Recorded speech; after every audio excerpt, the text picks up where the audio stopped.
Olá, eu sou Isis Bastos e o vídeo de hoje é sobre mediação.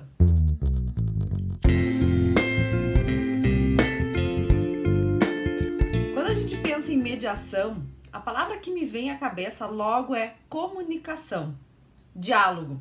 Sim, a mediação ela é meio autocompositivo que promove que as pessoas possam conversar, dialogar, se comunicar por meio de um procedimento, que é a mediação, com o auxílio de um mediador ou de uma mediadora, um auxílio técnico. Não estamos falando aqui de intuição, e sim estamos falando de um procedimento em que o mediador ou a mediadora, como vocês podem ver nessa figura, auxilia as pessoas nesse movimento da comunicação. Ou seja, faz com que a informação possa circular entre as partes envolvidas, entre as pessoas, entre o que nós chamamos de mediandos e mediandas, para que eles possam, a partir disso, construir ali um possível entendimento. Já vou voltar nesse ponto do entendimento. Por que aqui tem duas imagens, né? Duas mediadoras ou dois mediadores? O trabalho do mediador é em comediação. Isso favorece muito o procedimento. Por isso que é indicado e recomendado tecnicamente que a mediação seja realizada por duas pessoas. Mas é claro que a mediação também é realizada por um único mediador ou por uma única mediadora. A mediação, ela é uma negociação assistida. Nosso último vídeo foi sobre negociação, lembram? Então, a mediação é essa negociação assistida em que tem a presença desse terceira imparcial que promove esse auxílio da comunicação entre os envolvidos. O foco está aqui nas pessoas, ou seja, o protagonismo são das pessoas envolvidas, daqueles que estão ali para realizar a mediação. O mediador é um auxiliar, é alguém que auxilia nesse fluxo, nesse caminho de comunicação. A ideia do entendimento, que a gente sempre percebe, vamos chegar num acordo, né? E essa noção de entendimento, a gente fica sempre muito focado no que é o acordo, no que é o entendimento. Na mediação, a gente entende que o entendimento é uma consequência desse processo de comunicação. Ou seja, depois que as pessoas estão ali, né, nesse processo, auxiliadas por um mediador, elas podem chegar ao entendimento como consequência desse processo de comunicação bem mais assertivo. Quando nós falamos de conflito, então, vocês lembram, também tivemos um vídeo sobre isso. O que chega, geralmente, as pessoas estão ali naquele conflito mais aparente, na posição, no topo do iceberg. Quando a gente entra um pouquinho nas profundezas da água, mergulha e consegue perceber que há um tamanho muito maior por baixo da água, a gente está falando ali dos interesses, ou seja, do conflito que está oculto, do conflito que está realmente latente. E a partir do interesse, esse movimento de sair do topo do iceberg, ou seja, de sair dessa posição e buscar o interesse, é um dos grandes pontos que o mediador deve favorecer a essas pessoas envolvidas. Então, fazendo esse movimento de sair do topo e mergulhar nas profundezas do iceberg, que a mediação encontra ali um terreno para trabalhar os reais interesses daquelas pessoas. Por vezes elas querem algo, mas será que aquele querer algo, aquela posição é realmente o seu real interesse? Por isso que quando nós falamos, né, desse topo, a gente também pode pensar aqui numa árvore, no topo dessa árvore a gente está olhando para esse lugar da resolução. Então quando eu tenho posições, pode sim chegar a uma resolução do conflito. Poder judiciário, por exemplo, as pessoas chegam, nós temos ali uma resolução do conflito, intermediado por um terceiro imparcial, mas que propõe uma sentença. E nós estamos falando de um meio heterocompositivo. A mediação não, são as próprias pessoas envolvidas que constroem seu entendimento a partir do auxílio do mediador. E como eu digo, o entendimento na mediação é uma consequência dessa comunicação mais assertiva. Então, quando a gente trabalha a mediação, nós estamos aprofundando, a gente vai para as raízes do conflito, ou seja, para as reais causas daquele conflito. Por isso que se fala em transformação do conflito e não apenas na resolução. Como eu disse, entendimento como consequência. Então aqui é possível transformar aquela relação. Tanto é assim que o índice, né, de que as pessoas não recorrem aos casos de às decisões tomadas em mediação, ou de que elas não precisam, né, que o entendimento foi construído de forma a atender seus interesses e elas saíram dali satisfeitas. Portanto, esse é o grande ponto da transformação que eu comento agora. Às vezes a gente fica se perguntando, tá, mas onde que eu aplico a mediação? Em geral, a gente pensa que mediação é apenas para conflitos familiares. Ah, não, mediação é para relações familiares. Não apenas. A aplicação da mediação se dá em diversas áreas. Nós podemos pensar na mediação em âmbito ambiental, civil de forma geral, penal, trabalhista, empresarial, consumidor nas relações de consumo, família e sucessões, com certeza que temos um âmbito amplo de utilização da mediação. Temos também a mediação no âmbito escolar, no âmbito comunitário e também em âmbito institucional. Em âmbito institucional, dou o exemplo aqui da Unifesp, que tem a Câmara de Mediação da Unifesp, a CAMU.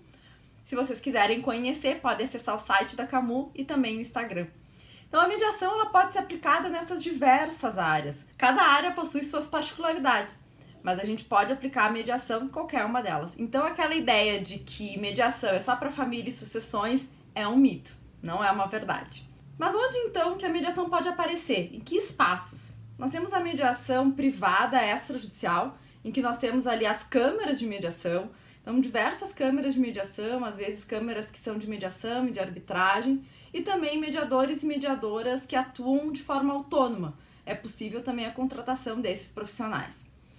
Nós temos a mediação pública e extrajudicial. Ela acontece em âmbito público, mas ela é extrajudicial, ela não está vinculada ao Poder Judiciário, como, por exemplo, a Câmara Familiar de Mediação da Defensoria Pública do Estado do Rio Grande do Sul. Estamos ali no âmbito da Defensoria Pública, âmbito público, mas ela é extrajudicial.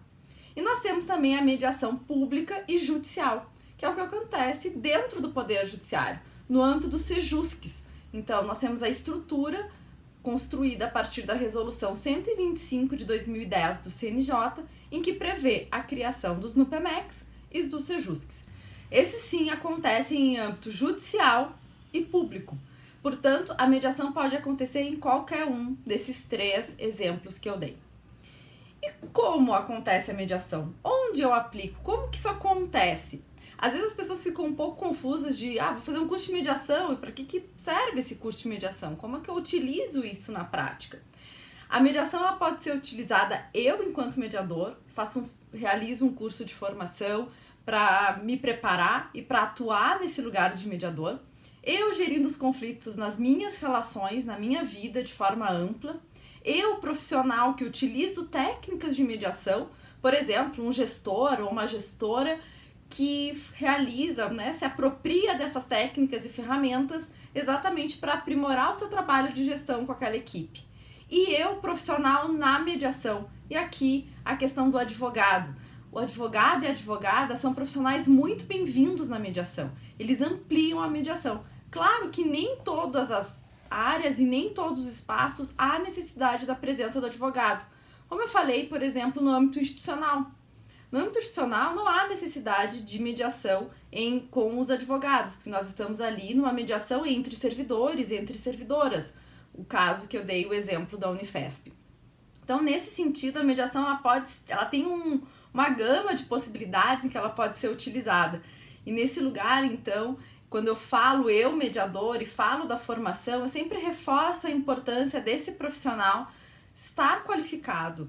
Quando as pessoas querem realizar esse espaço de mediação, porque a mediação é um processo técnico e essas técnicas precisam de uma formação adequada deste profissional. Na mediação, então, nós estamos falando de facilitação de diálogos. Nós estamos num processo em que o mediador ou a mediadora, individualmente ou em comediação, como falei, auxiliam as pessoas nesse processo de comunicação, auxiliam tecnicamente. Eu gosto muito de uma ideia que a professora Gisele Groeninga traz, que fala dos guardas de trânsito da comunicação. Exatamente isso. Eles guiam as pessoas, guiam para que as próprias pessoas possam encontrar ali uma comunicação mais assertiva e, consequentemente, gerar opções e, a partir dessa geração de opções, poder realmente chegar ao entendimento que favoreça e satisfaça os interesses e as necessidades daquelas pessoas ali envolvidas. A mediação, então, é esse espaço de escuta. Esse espaço, como eu disse, de facilitação de diálogos, mas para que a gente possa se comunicar, nós precisamos, antes disso, escutar e conseguir escutar com assertividade, com qualidade. Um lugar também que há uma aproximação dos interesses, em que eu consigo perceber o interesse do outro, em que há a possibilidade da gente aproximar essas nossas percepções, porque por vezes eu não estava conseguindo identificar o que o outro sentia, qual era a necessidade do outro, como ele percebia aquela determinada situação. E não raras vezes nós escutamos em mediação coisas do tipo: por que tu não me disse isso antes? Por que você não me falou sobre isso anteriormente? E as pessoas dizem: não, eu falei, você não me escutou. Então é importante aqui na mediação, às vezes, se colocar isso, porque tem o auxílio desse terceiro. E é importante salientar que estou falando de um terceiro ou uma terceira imparcial, porque a imparcialidade é fundamental para os mediadores. Os mediadores, eles precisam dessa imparcialidade para eles não vão pender nem para o lado nem para o outro. Eles não são a favor de A ou de B. O mediador é imparcial, ele é a favor da comunicação. E a partir disso as pessoas vão conseguir, então, dessa escuta, dessa aproximação de interesses, dessas percepções, gerir e resolver o conflito existente. Conseguir gerir melhor aquela situação, compreender melhor aquele lugar. Então, aqui é um pouquinho sobre mediação e vou finalizar com um trechinho do livro do professor Luiz Alberto Vará, O Ofício do Mediador. A mediação visa, principalmente, ajudar as partes a redimensionar o conflito, aqui entendido como conjunto de condições psicológicas, culturais e sociais que determinaram um choque de atitudes e interesses no relacionamento das pessoas envolvidas. O mediador exerce a função de ajudar as partes a reconstruírem simbolicamente a relação conflituosa. Então aqui está um pouquinho sobre mediação. Espero que vocês tenham gostado desse vídeo. Nosso diálogo continua lá no nosso Instagram, no @comunicadireitoprivado. Deixe lá e aqui também neste vídeo sua dúvida, sua sugestão, seu comentário, seu questionamento. A sua participação neste projeto é fundamental. Nos vemos então pelas redes. Até o próximo vídeo. Fique aqui então com os livros de referência sobre o tema.